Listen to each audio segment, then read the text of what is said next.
Hey everyone, it's Ben Hardy here, and in today's video, we'll be reviewing an entry-level Nissan Frontier PRO-4X. I think this is probably the best new pickup truck you can buy. I will explain it in today's video. Before we get into this video, a huge shout out and thank you to the Ken Garf Nissan here in Salt Lake for giving me some time with this Frontier. I'll include a link to their website in the description down below. Also include a link to my car buying guide as well. And if you're looking at any of these new Nissans, just make sure to ask for Paul. Let's get into it.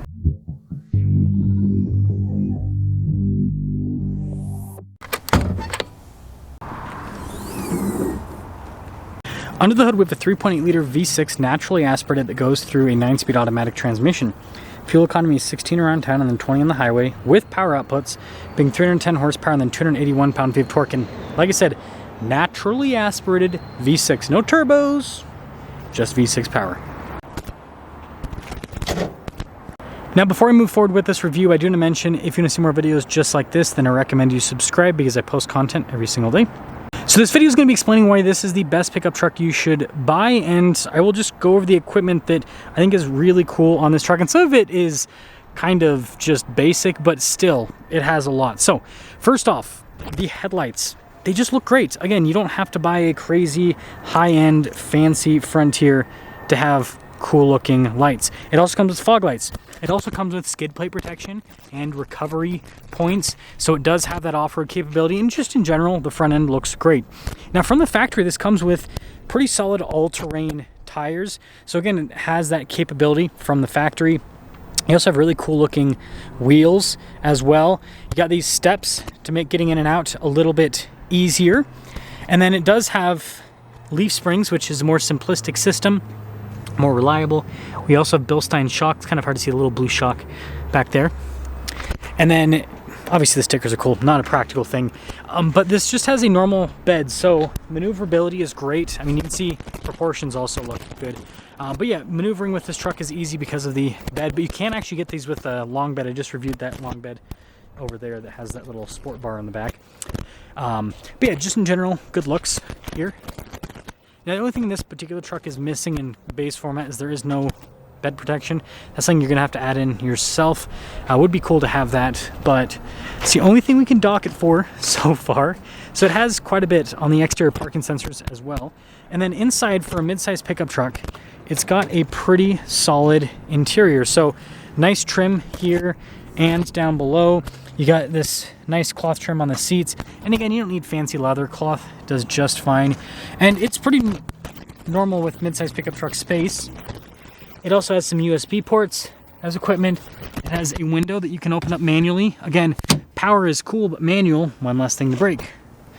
And the doors, solid when you close them, which I don't know why that's locked. But yeah, same thing with the front here, where it's got really nice trim throughout. You can see here with the mirrors, you got blind spot monitoring. Pretty good payload. We've got 1,220 pounds of payload capacity, so it's practical with that. Got a little PRO-4X logo there. The seats are power adjustable, so nice luxury feature. It has a tow mode from the factory. It also has a rear locking differential. It's got hill descent control from the factory as well. And then, again, doors, solid. So you got good build quality. It has a mostly analog gauge cluster, so you have the digital element in the center so you can see different bits of vehicle information. You can see what the driveline is currently doing. But because this is mostly analog, I think that just kind of, I don't know, helps out long-term reliability. Now, some of you might not like this, but it does have auto stop start, and you can turn it off if you want. Just a traditional 2-speed transfer case. Nothing crazy, nothing fancy with that. They've kept that simplistic. And then with the camera system, just has a regular backup camera. It's all you need, federally mandated by the way, but that's all you need. And then it actually has the bigger infotainment system. This is standard on the Frontiers, which, yeah, kind of overkill, but still a nice thing to have in a more baseline vehicle, right? And then you actually get dual zone climate with this as well. And then you can see for the parking sensors, again, more USB ports there. You got a bunch of storage here, the shifter for the 9-speed. But yeah, tons of storage here and nice trim all throughout. That's another thing, is even in the baseline, it has a nice feeling and looking interior. You do have a sunglass holder here, and then no sunroof or anything like that. They just leak, right? So this has everything you want.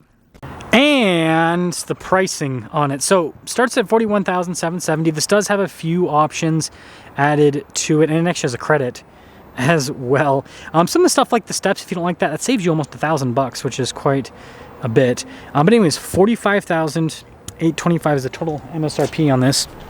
So this is the same price as what a lot of other manufacturers are charging for kind of like their more baseline packages, sometimes off-road stuff, but usually not a lot. So like this is like Colorado Trail Boss. With Toyota, you get the SR5 Tacoma, and this you're getting a full-on Pro 4X. Pretty cool. Let's take it out, drive it, sum things up.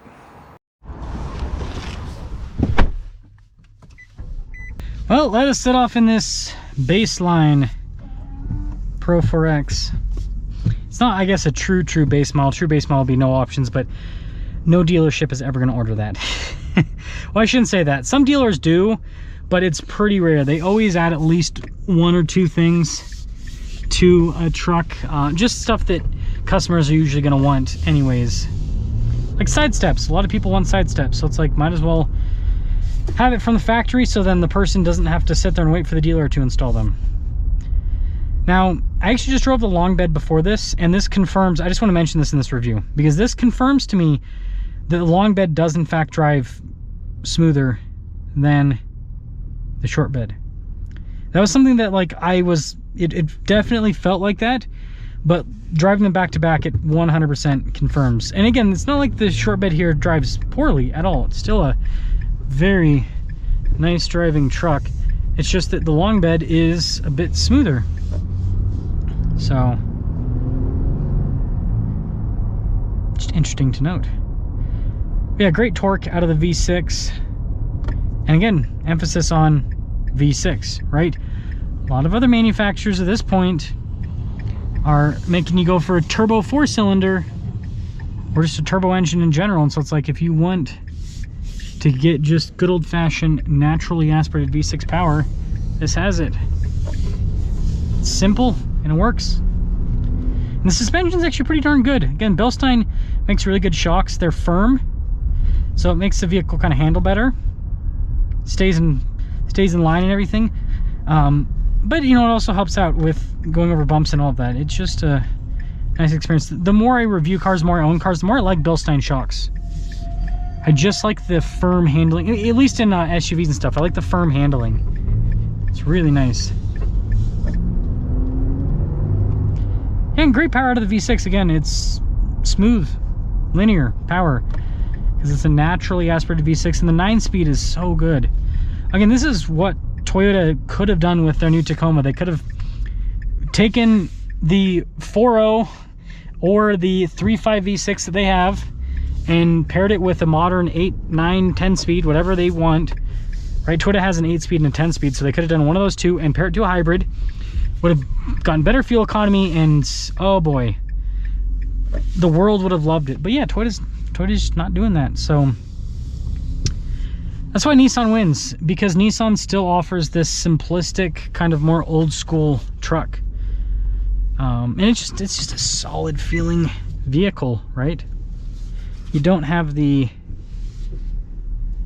plasticky feel that you get with a lot of the other modern trucks. And that's the one thing that I will say with the Frontier is it might not be as fancy with some of the tech that this has, but what you lack in tech, you gain in just solid feel. Again, seriously, just get into a Frontier and then go and get into the new Tacoma, go and get into the new Ranger, go and get into the new Colorado. Anyone have anxiety yet? Seriously, go and get into them. And just, the steering is heavier on this because it's hydraulic, but I like that. Makes you feel like you're doing something substantial. But yeah, just the materials, it's kind of like rugged. Everything's rugged and tough feeling in here. Like, and I mean, this is the only thing that wiggles a little bit, of these little kind of grab handle things. I'm still not sure. I mean, they're literally just plopped on. But other than that, like, everything just looks and feels solid. It doesn't have that plasticky look. And like, this is integrated into the dash. Right? It's not like a tablet plopped on like in the Toyotas.